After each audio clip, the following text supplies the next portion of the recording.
Hannah, I just handed in the divorce papers. Great. I take it you know where we both stand on custody of the kids. The twins, Ben and Ivy. You get Ivy, and I get Ben. To tell you the truth, I still don't agree with it. What good is complaining after all this time? It's already decided, and there's no going back. I know that, but I can't just look the other way when you call our daughter such horrible things. A brainless good-for-nothing? Really? It's the truth. What do you want me to do, lie? I have to take Ben because my dad's company is in urgent need of a successor. But Ivy? Yeah, that's not happening. It'd be one thing if she was smart and gifted like Ben, but it seems like she didn't inherit my amazing elite genes like he did. Her grades are average at best. Her face is ordinary. She's not even good at sports. She has no redeeming qualities. She's literally the most average kid I'd ever met. Why would I want her? In any case, the only life that could possibly await a girl like that is marrying into the family of some run-of-the-mill office worker. There's no way she's got what it takes to inherit my dad's company. What benefit is there in having her around eating my food? As long as I get Ben, I'm happy. Oh, good grief. It goes without saying that you better not ever say any of those things to her face. But don't go spewing your poison in front of Ben either. They're twins. They think a lot of each other. They're well past the age of not being able to understand things adults say, so you need to be careful. I'll be furious if I hear you've been filling Ben's head with horrible things about his sister. Yeah, whatever. Anyway, it's not like me and you are ever gonna meet again after this, is it? I'm serious. Please, don't. Take good care of Ben, won't you? Of course I will.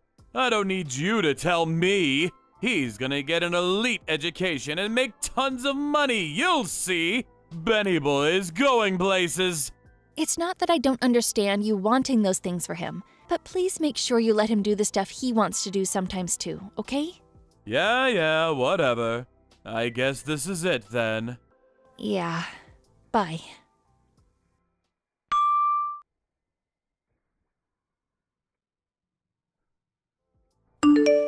Hey, Mom, is now a good time? Hey, Ivy. Sure, what's up? So I'm heading to the station near college right now. You'll never believe this, but my old dad is waiting by the ticket gate. What? What do you mean? My friend who went home before me sent me a message. Apparently he's going around the station asking every single young girl he sees, "Are you Ivy?" To anyone else, he probably just looks like a sex offender. What the? I carefully continued to the station to see whether it was actually him. And sure enough, of course he looks a little older than I remember him, but it's him. What the heck is that man playing at? Right? After all this time! He was dead set on only taking Ben back then, too. He had no interest in me whatsoever. I remembered like it was yesterday, how he smugly declared, "I'm fine as long as I have Ben," while reclining on the sofa and chuckling to himself like a jackass. Oh, me too, sweetie. Anyway, I need to come home, so I'm gonna enter the station through the ticket gate on the opposite side of the station, the one by the tracks. I'll probably be 1 or 2 trains later than usual. Okay, got it. Make sure he doesn't see you. Be careful, Ivy.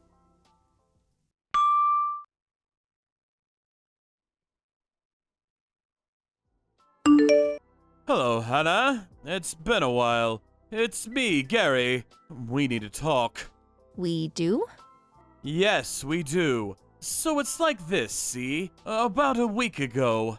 You were lurking around the station like some creep trying to find Ivy? Huh? You know? I know.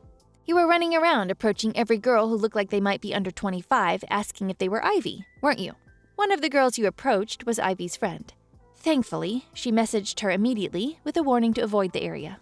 Oh, I see. So does that mean she went home a different way so I wouldn't find her? That's right. How could she?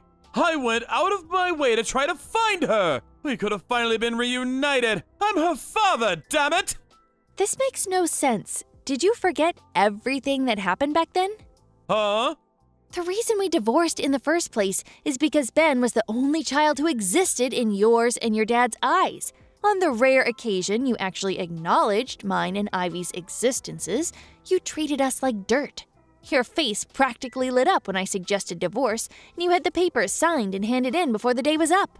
You had no interest in having any part in Ivy's life, and you certainly weren't going to fight for custody of her. In spite of that, I suddenly hear you're running around the station, approaching every teenage girl you see like some kind of a sex pest in order to try and track down your estranged daughter? I'm struggling to understand here. Can you help me out a little? What choice did I have? I don't know where you guys live anymore. All I had was some vague information on which college he's at, and so that was my only option. That's not what I'm asking. Not that that's not a problem, too. But if you wanted to meet Ivy, you should have come to me first. I'm her mother and legal guardian. We intentionally kept hold of each other's numbers for this exact reason, did we not? Stop taking liberties. Do you really want me to go into all the boring details? I don't have time for that. The point is, Ivy's doing really well now, isn't she? Looks like you did a half-decent job raising her after all. I heard she always gets the top grades in school, and was even president of the student council. Is it true? What's more, she even got into Apple College. Everyone knows how brutal their entrance exams are, so she must have something in between those ears of hers after all. What's your point? The point is that it turns out she did inherit my amazing elite genes after all, and this just proves it. That's my girl, which means I'll be taking custody of her. Thanks to your hard work, you did a great job, really. You can leave the rest to me. What do you mean? What do you mean, what do I mean? Ivy must have gotten into college on a scholarship fund, right? And she has to be working crazy hours at some part-time job. Scholarship fund? Part-time job? You can't play dumb with me, Hannah, because I'm smart. Very, very smart. We agreed neither of us would pay child support at the time of the divorce since we were both taking a kid each.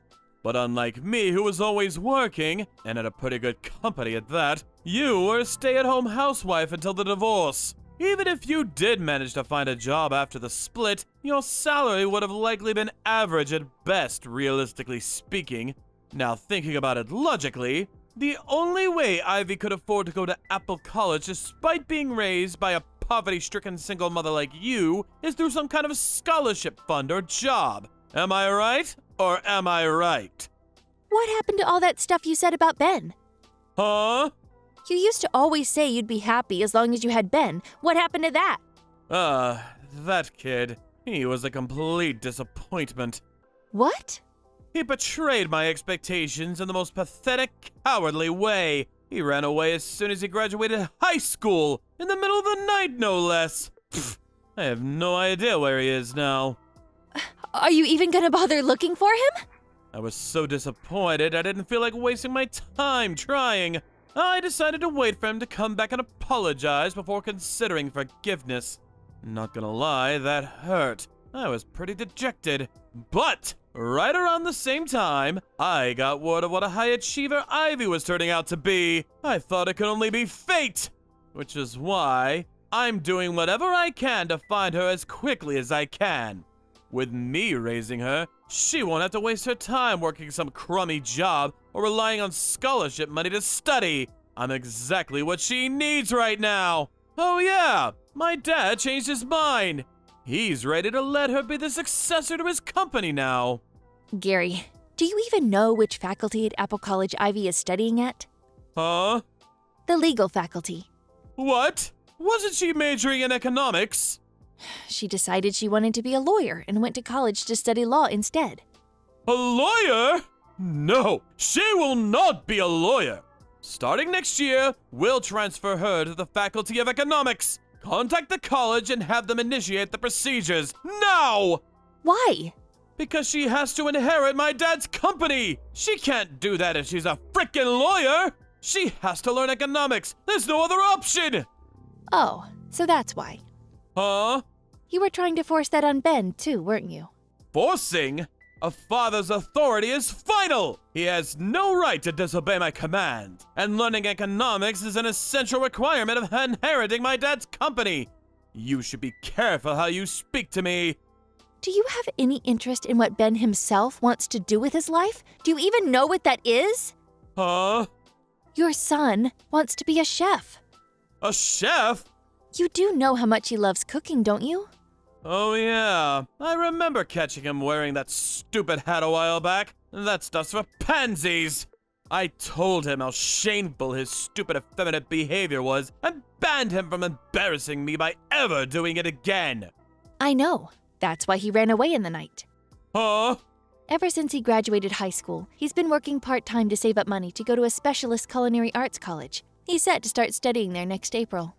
He is? Hey, wait a second. How do you know all this? You weren't supposed to meet him after the divorce. We agreed! I know, we didn't meet. At least not while you had legal custody of him. Huh? What are you trying to say? Don't tell me you forgot. Ben and Ivy both turned 20 the year before last. Huh? So what? They're fully fledged adults now, so the custody terms we agreed on during the divorce no longer apply. Ben doesn't need your permission to come and see me anymore. Oh, he doesn't, huh?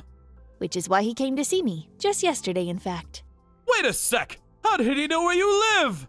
He and Ivy have had the same friends since back in elementary school, so he's always known my address.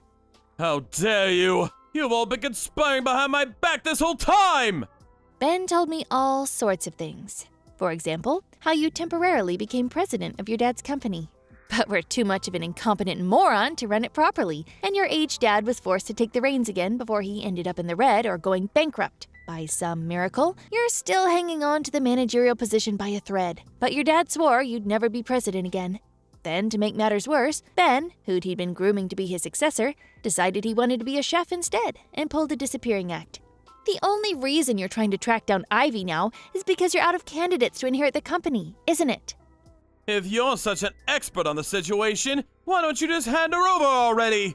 You know damn well it's in Ivy's best interest to be a household with money so she can focus on her studies. You're just being stubborn and selfish. There's just one problem. Ivy never wants to see you again. What? I did just tell you, but she went out of her way to avoid you as soon as she heard you were out looking for her at the station.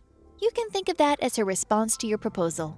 Do you understand what a generous offer this is? I'm offering to cover all of her expenses until she graduates college. Not only that, but there's a CEO position waiting for her when she does. With me, she walks the path of the elite. With you, it's nothing but poverty, poverty, poverty! The opportunity to live a life free from financial worry is staring her right in the face! She'll never struggle for money again! Gary, Ivy isn't studying on a scholarship. Huh? She doesn't have any money worries at all. Don't make me laugh. There's no way a peasant like you could afford to cover her tuition fees at Apple College. What did you do? Rob a bank? You're obviously just making up desperate lies because you're scared of losing her when she realizes how much better her life will be with me. I've got it. Fine. I don't mind if we get back together. Excuse me? If we do that, you can guarantee Ivy a better life without having to say goodbye. Win-win! No, really. We're doing fine for money. You're clearly putting up a bold front. Tragic. I know that deep down you're chomping at the bit to go ahead with what I'm proposing. You're just too proud to admit it. One thing though, when I say me and you can get back together, you should know what I mean is I'll let you be my personal maidservant. Ever since my mom died, we've been forced to hire a maid, which means the finances have taken quite a hit. We could do with some free labor. This is actually perfect timing! I married a lawyer. What? We were introduced through a friend when Ivy was in her second year of high school. Ivy calls him Dad now. She does what now? How dare she, that traitor! It's thanks to his influence that she decided she wants to be a lawyer. Even so, I'm her dad and always will be! Actually, the adoption procedures were recently finalized, so legally speaking, he's her dad now. What? You let him do that? As you probably know, a lawyer's salary isn't half bad, and he's been kind enough to cover half of her college expenses, so you really don't need to worry about us struggling. Half? He did offer to pay the full amount, but I worked so hard to save up money to send her to college before we got married. Plus, Ivy herself has been working long hours too. So to make sure we'd never forget what we went through, we have a constant reminder of the importance of hard work. We paid the other half ourselves. I don't understand. Why wouldn't you accept? It makes no difference whether you understand or not, so that's fine. Oh yeah, that reminds me. We're currently in talks to start the adoption process for Ben, too. I'll be sure to keep you posted. What? What about me? Who's gonna inherit my dad's company? Why does it have to be a family member? Why can't you pick a successor based on their abilities and talents? Sounds like you could use some fresh blood. Meh, that's not really for me to comment on. Aha! I've got it! I'll let you have Ben. If you give me Ivy, can we do a trade? You still don't get it, do you? Ugh, this is a waste of time. Huh? Ben and Ivy are both adults now, and they're free to make their own choices. I think it's time we block you. No, wait! Please! Just wait! Goodbye.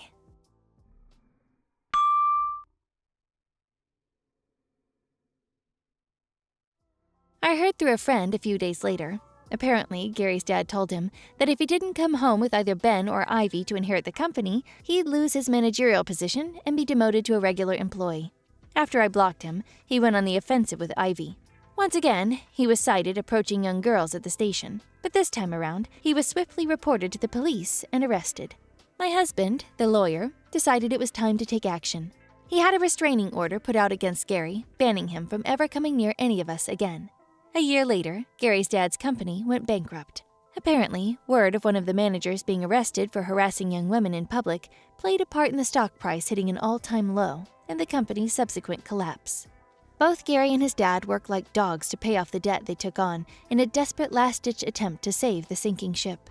They did manage to keep up with the repayments somehow or another, but due to the fact that neither of them knew how to do housework, their apartment turned into something resembling a bomb site stinking of rotten meat within a month of them moving in. Naturally, reports from the neighbors came in one after the other. Now, no one has any idea where they disappeared to after being handed the eviction notice. Thank you for watching. Please subscribe and hit the like button. See you next time.